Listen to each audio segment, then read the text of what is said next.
Welcome to the channel. இன்னைக்கு வீடியோவில் majority element problem எப்படி சால்வ் பண்ணுறதுன்னு பார்க்கலாம். இந்த ப்ராப்ளமில் நம்மளுக்கு ஒரு இன்டிஜர் அரே கொடுத்துட்டு மெஜாரிட்டி எலிமெண்ட் ஃபைண்ட் பண்ண சொல்லுவாங்க. மெஜாரிட்டி எலிமெண்ட் நம்ம அரேல எந்த எலிமெண்ட் மோர் தென் n/2 டைம்ஸ் இருக்கோ அதுதான் மெஜாரிட்டி எலிமெண்ட். ஃபார் எக்ஸாம்பிள் இங்கே நம்மளுக்கு ஒரு இன்டிஜர் அரே கொடுத்துருக்காங்க 3,2,3. இதில் 3 தான் மோர் தென் n/2 டைம்ஸ் இருக்கிறதுனால நம்மளோட மெஜாரிட்டி எலிமெண்ட். ஸோ அவுட்புட் நம்ம 3 ரிட்டர்ன் பண்ணுறோம். அதே மாதிரி நம்ம செகண்ட் எக்ஸாம்பிளில் 2,2,1,1,1,2,2 கொடுத்துருக்காங்க. இதில் நம்மளோட 2 தான் 4 டைம்ஸ் அக்கர் ஆகுது. ஸோ இதுதான் நம்மளோட மெஜாரிட்டி எலிமெண்ட். அதனால நம்ம அவுட்புட் வந்து 2 இருக்கு. ஸோ இந்த ப்ராப்ளமை எப்படி சால்வ் பண்ணுறதுன்னு பார்க்கலாம். இப்போ நம்ம ஒரு கிவன் அரேல எப்படி மெஜாரிட்டி எலிமெண்ட் கண்டுபிடிக்கிறதுன்னு பார்க்கலாம். அரேல ஒரு நம்பராக சூஸ் பண்ணி அது நம்ம அரேல எத்தனை வாட்டி இருக்குன்னு கவுண்ட் பண்ணலாம். நம்ம சூஸ் பண்ண எலிமெண்ட்டோட கவுண்ட் மோர் தென் n/2 டைம்ஸ் இருந்தால் அந்த நம்பரை நம்ம மெஜாரிட்டி எலிமெண்ட்டு ரிட்டர்ன் பண்ணலாம். இதை இப்போ நம்ம விஷுவலாக பார்க்கலாம். ஃபஸ்ட்டு நம்ம 2வை சூஸ் பண்ணுறோம். இப்போ நம்ம அரேல 2 எத்தனை வாட்டி இருக்குன்னு கவுண்ட் பண்ணலாம். இப்போது இந்த ஐட்ரேஷனில் அகைன் நம்மளோட கரண்ட் எலிமெண்ட் 2ன்றதுனால நம்ம கவுண்ட்டை இன்க்ரீஸ் பண்ணிவிட்டு நெக்ஸ்ட் ஐட்ரேஷன் போகலாம். இப்போ நம்மளோட கரண்ட் எலிமெண்ட் 1ன்றதுனால நம்ம ஸ்கிப் பண்ணிவிட்டு அடுத்த ஐட்ரேஷன் போகலாம். அகைன் 1. ஸோ அதை ஸ்கிப் பண்ணிவிட்டு அடுத்த ஐட்ரேஷன் போகலாம். அகைன் 1. ஸோ இதையும் ஸ்கிப் பண்ணிட்டு அடுத்த ஐட்ரேஷன் போகலாம். இப்போ நம்ம கரண்ட் எலிமெண்ட் 2. ஸோ நம்ம கவுண்ட்டை இன்க்ரீஸ் பண்ணிவிட்டு அடுத்த ஐட்ரேஷன் போகலாம். இப்போ அகைன் 2. ஸோ நம்ம கவுண்ட்டை இன்க்ரீஸ் பண்ணிட்டு அடுத்த ஐட்ரேஷன் போகலாம். இப்போ நம்ம சூஸ் பண்ண எலிமெண்ட் நம்ம அரேல எத்தனை வாட்டி இருக்குன்னு கண்டுபிடிச்சிட்டோம். ஸோ நம்ம கண்டுபிடிச்ச வேல்யூ மோர் தென் n/2 இருக்கான்னு செக் பண்ணணும். ஒருவேளை நம்ம கண்டுபிடிச்ச வேல்யூ மோர் தென் n/2 இருந்துச்சுன்னா ஸோ நம்ம மெஜாரிட்டி எலிமெண்ட்டை ரிட்டர்ன் பண்ணிடலாம். இப்போ நம்ம பார்த்த அப்ரோச்சை கோடாக இம்ப்ளிமெண்ட் பண்ணலாம். ஃபஸ்ட்டு நம்ம அரேல இருக்க ஒரு வேல்யூவை ட்ரான்ஸ் பண்ணோம். அதுக்கு நம்ம ஃபார் லூப் யூஸ் பண்ணலாம். For I in range len of given array nums. இப்போது நம்ம அரேல இருக்க ஒரு வேல்யூவாக ட்ரான்ஸ் பண்ணுறோம். அடுத்தது நம்ம அரேல அந்த வேல்யூ எத்தனை வாட்டி இருக்குது அப்படின்றது கவுண்ட் பண்ணுறதுக்கு கவுண்ட்டுன்னு ஒரு வேரியபிளை டிக்ளேர் பண்ணுறோம். ஃபஸ்ட்டு இனிஷியலாக கவுண்ட் 0 இருக்கும். ஸோ இப்போது நம்ம அரேல ஒரு எலிமெண்ட்டும் எத்தனை வாட்டி இருக்குன்னு கவுண்ட் பண்ணுறதுக்காக நம்ம இன்னொரு ஃபார் லூப் க்ரியேட் பண்ணுறோம். For j in range len of given array nums.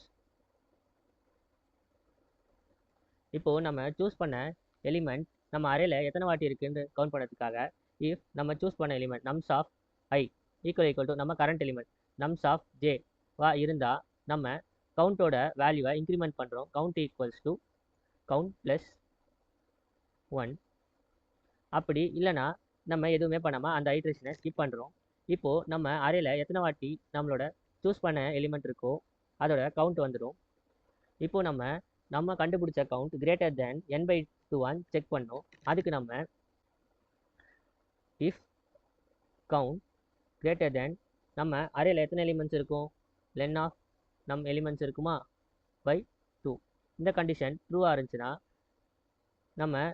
நம்மளோட சூசன் எலிமெண்ட்டை ரிட்டர்ன் பண்ணுறோம். இப்போ இந்த கோடை ரன் பண்ணி பார்க்கலாம். ஸோ நம்மளுக்கு பேஸ் டெஸ்ட் கேஸ் பாஸ் ஆகிடுச்சு. இப்போது இதையே நம்ம சப்மிட் பண்ணி பார்க்கலாம். நீங்கள் பார்த்தீங்கன்னா நம்மளோட கோட் டைம் லிமிட் எக்ஸீட் ஆகுது. பிகாஸ் இதை கோடோட time complexity big O of n². இதில் நம்ம 2 ஃபார் லூப் ரன் பண்ணுறோம். 2 ஃபார் லூப்புமே n டைம்ஸ் ரன் ஆகுது. So n × n² big O of n² exponential டைமாக இருக்கிறதுனால நம்மளோட கோடு வந்து டைம் லிமிட்டை எக்ஸீட் பண்ணுது. ஸோ இதை நம்ம எப்படி ஆப்டிமலாக பண்ணலான்னு பார்க்கலாம். இப்போ மெஜாரிட்டி எலிமெண்ட்டை ஆப்டிமைஸாக கண்டுபிடிக்க நம்ம Poes Moore voting algorithm use பண்ணுறோம். இந்த அல்காரிதமில் ஃபஸ்ட்டு கேண்டிடேட்னு ஒரு வேரியபிளை கிரியேட் பண்ணுறோம். ஃபஸ்ட்டு நம்ம கேண்டிடேட் நன். அப்புறம் கவுண்ட்டுன்னு ஒரு வேரியபிளை இனிஷியலைஸ் பண்ணுறோம். அதோட வேல்யூ 0. அப்புறம் அரேல இருக்க ஒரு எலிமெண்ட்டை நம்ம ட்ராவர்ஸ் பண்ணணும். ட்ராவர்ஸ் பண்ணும்போது நம்ம சில கண்டிஷன் செக் பண்ணோம். ஃபர்ஸ்ட் கண்டிஷன் நம்மளோட கவுண்ட் ஈக்குவல் டு 0 இருக்கா அப்படின்னு நம்ம செக் பண்ணுறோம். அப்படி நம்ம கவுண்ட் 0 இருந்துச்சுன்னா நம்மளோட கரண்ட் எலிமெண்ட்டை கேண்டிடேட்டுன்னு செட் பண்ணணும். செகண்ட் கண்டிஷன் ஒருவேளை நம்மளோட கரண்ட் எலிமெண்ட் ஈக்குவல் டு கேண்டிடேட்டாக இருந்துச்சுன்னா நம்ம கவுண்டோட வேல்யூவை இன்க்ரிமெண்ட் பண்ணணும். அப்படி இல்லைனா டிக்ரிமெண்ட் பண்ணோம். அப்புறம் நம்மளோட ட்ராவர்சல் ஃபுல்லாக முடிஞ்சதுக்கு அடுத்தது நம்மளோட கேண்டிடேட் எலிமெண்ட் தான் நம்மளோட மெஜாரிட்டி எலிமெண்ட்டாக இருக்கும். ஸோ அதை நம்ம ரிட்டர்ன் பண்ணிடுவோம். இதை நம்ம விஷுவலாக பார்க்கலாம். போயஸ் மூர் ஓட்டிங் அல்காரிதம் படி ஃபஸ்ட்டு நம்ம கேண்டிடேட் எலிமெண்ட்டை நன்னு டிக்ளேர் பண்ணியிருக்கோம். அப்புறம் கவுண்ட்டை 0ன்னு இனிஷியலைஸ் பண்ணியிருக்கோம். இப்போது நம்ம அரேயில் இருக்க ஒரு எலிமெண்ட்டாக ட்ராவல்ஸ் பண்ணலாம். இப்போ அரேயில் இருக்க ஒரு எலிமெண்ட்டாக ட்ராவல்ஸ் பண்ணலாம்.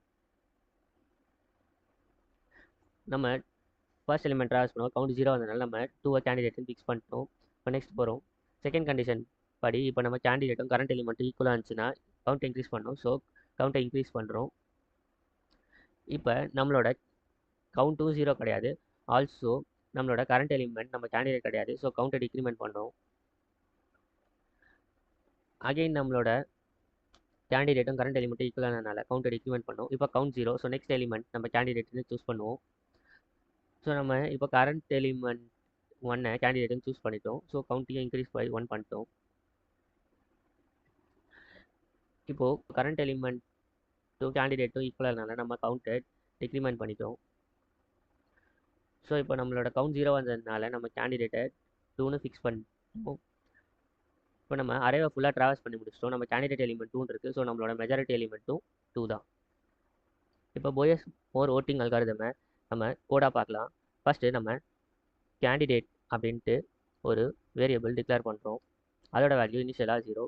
நெக்ஸ்ட் கவுண்ட் அப்படின்னு ஒரு வேரியபிள் டிக்ளேர் பண்ணுறோம். அதோட வேல்யூ இனிஷியலாக 0. நெக்ஸ்ட் நம்ம அரேயில் இருக்க ஒரு எலிமெண்ட்டாக ட்ராவல்ஸ் பண்ண ஃபார் லூப் யூஸ் பண்ணுறோம். நெக்ஸ்ட் நம்ம 3 கண்டிஷன் செக் பண்ணணும்.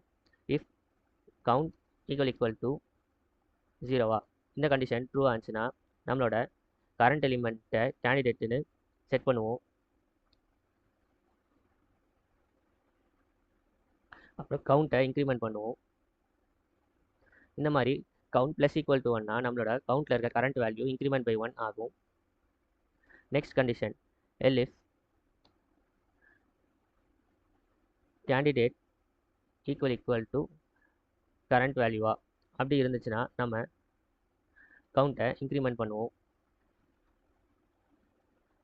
எந்த கண்டிஷனுமே ட்ரூ இல்லைன்னா நம்ம கவுண்ட்டோட வேல்யூவை டிக்ரிமெண்ட் பண்ணுவோம். எப்படி நம்ம இன்க்ரிமெண்ட் பண்ணுமோ அதே மாதிரி கவுண்ட் மைனஸ் ஈக்குவல் டு 1னா நம்மளோட கவுண்ட்டோட வேல்யூ டிக்ரிமெண்ட் ஆகும். லாஸ்ட்டாக இப்போது அரே ஃபுல்லாக ட்ராவல்ஸ் ஆகிடுச்சு. ஸோ நம்மளோட கேண்டிடேட் எலிமெண்ட் தான் நம்மளோட மெஜாரிட்டி எலிமெண்ட். ஸோ அதை நம்ம ரிட்டர்ன் பண்ணுறோம். இதை இப்போ நம்ம ரன் பண்ணி பார்க்கலாம். ஸோ நம்மளுக்கு பேஸ் டெஸ்ட் கேசஸ்லாம் பாஸ் ஆகிடுச்சு. இதுவே இப்போ நம்ம சப்மிட் பண்ணி பார்க்கலாம். ஸோ நம்ம கோடு அக்செப்ட் ஆகிடுச்சு. நெக்ஸ்ட் வீடியோவில் இன்னொரு டிஎஸ்ஏ ப்ராப்ளம் எப்படி ஈஸியாக சால்வ் பண்ணுறதுன்னு பார்க்கலாம்.